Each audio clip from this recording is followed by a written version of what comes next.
Hey there.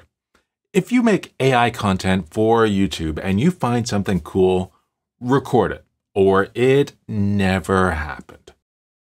Hey there, this is Matt. You gotta check this out. I'm gonna come over to my laptop and I'm gonna ask it a question. Where can I buy toys on Bainbridge Island? That's not correct. None of those places exist. Okay. Where can you buy toys on Bainbridge Island? No, those places don't exist.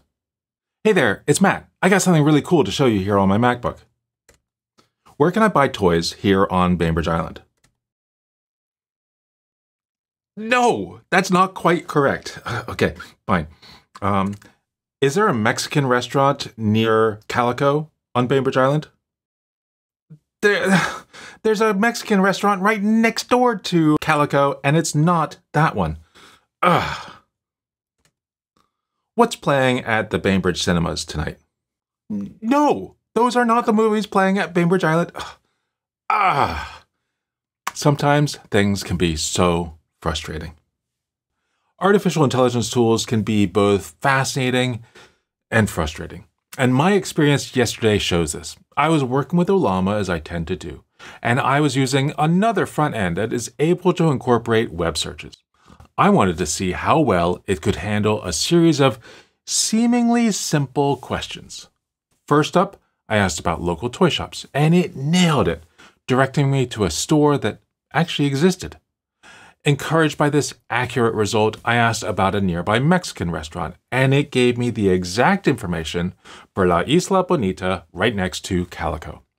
Next came a question about the movies showing at a local theater, and once again, it provided accurate details about the film currently playing. Finally, I asked for a description of that movie, and the response was not just informative, but pretty compelling, leaving me completely satisfied and inspired to write a script for a cool video. So I wrote that script. I even recorded me reading it yesterday. I worked on the edit for a while and I had most of it done. It would have been published this morning. I was just missing the actual demo, so I started recording that this morning. And that's where things went wrong. I didn't record any of this while it happened. That's the challenge of working with AI tools. Even if you get intelligent answers once, there's no guarantee you'll receive the same answer the next time. You could ask the same question 5 times and get 5 wildly different answers. This unpredictability often frustrates people, leading them to blame the tools themselves. But the reality is that systems like Ollama and LM Studio and any front end you are using aren't really at fault, at least not entirely. These tools use models that generate responses by predicting the most likely next word based on extensive training data. They're designed to mimic human-like language, giving us the most probable next word repeatedly. It does it with the first word, and then the next word, and then the next. Each word is the result of complex mathematics and statistics to figure out the most likely next word.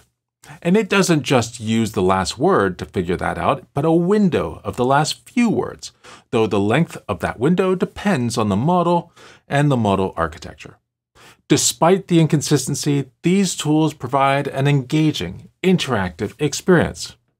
So yesterday, I was using Ollama in combination with a simple tool that is a great front end for Ollama.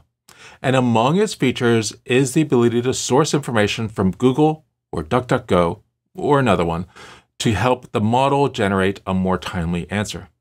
It provided an incredible AI experience that was both fun and informative. However, if you rely on consistency and expect identical answers every time, AI is not your tool. You can go through lots of extra hoops to try to limit the model to consistent answers by reducing the temperature and presetting the seed. But even that doesn't guarantee results. And the best seed for one answer isn't always the best for another. If you do need the solution to respond with specific answers each time, there are other solutions that are going to be far faster and using proven technologies that have been around a lot longer. There are lots of search engines out there that can accept complex questions and get specific results. I worked at a startup once that did real estate websites for major newspapers, and Elastic was the choice there. But maybe a vector database with a nearest neighbor search is the best option today. We often think of a vector database feeding the results to a model, but instead of doing that, simply use the result to find the correct answer that has been pre-vetted by various teams in an organization, such as legal and PR. It lacks creativity and the perception of a live human, but provides complete and accurate responses every time. This need for consistency was crucial in a recent incident involving Air Canada. Their chat tool provided a passenger with incorrect refund information when they bought a ticket for a funeral without knowing about bereavement fares, leading to a small claims court case that the airline lost. The airline said that you don't qualify for those fares if you bought the ticket already using regular fares, and the AI was wrong, and therefore it's not the airline's fault. The court was having none of that and held the airline responsible for their platform's output, and the passenger got their money.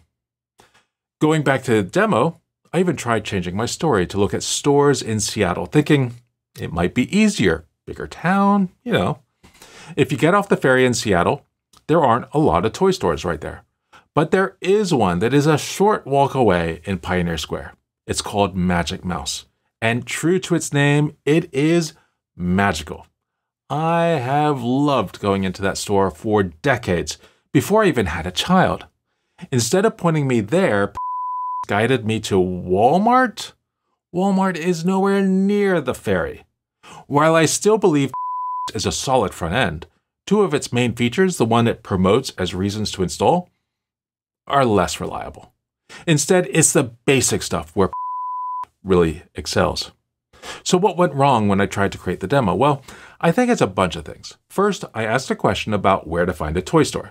It used that question to do a search on Google, which returned a number of responses. You can define in the tool how many responses you want to use to come up with an answer. And then your question, along with those responses, are fed to the model for it to come up with a final answer.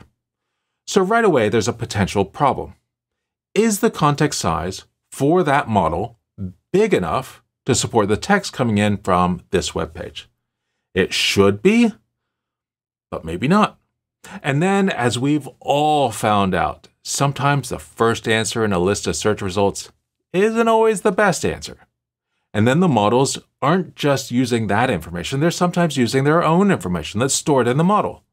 I have to assume that that's what's happening when the model spat out a list of movies playing at a Seattle movie theater that haven't been on a big screen in 5 or 10 years.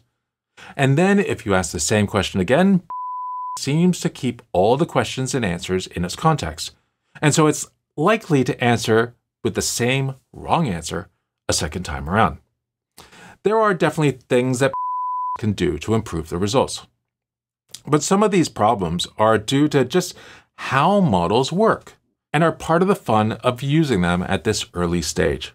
Sure, a lot of the technology that we're using in language models was defined in a paper that came out in the early 1990s, and then in the Attention is All You Need paper that came out 6 years ago.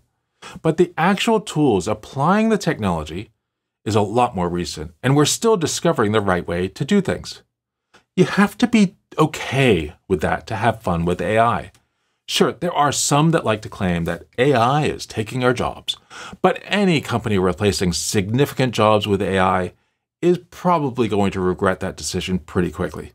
And of course, folks will point to AGI as the Bogeyman that will destroy the world, but even as the tech accelerates, we're still decades away from that having the possibility of coming true.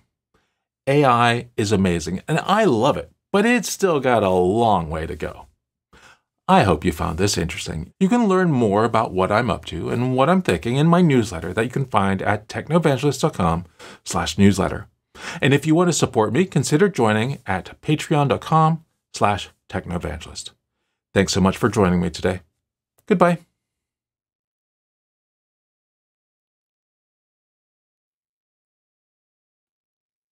Found my water bottle.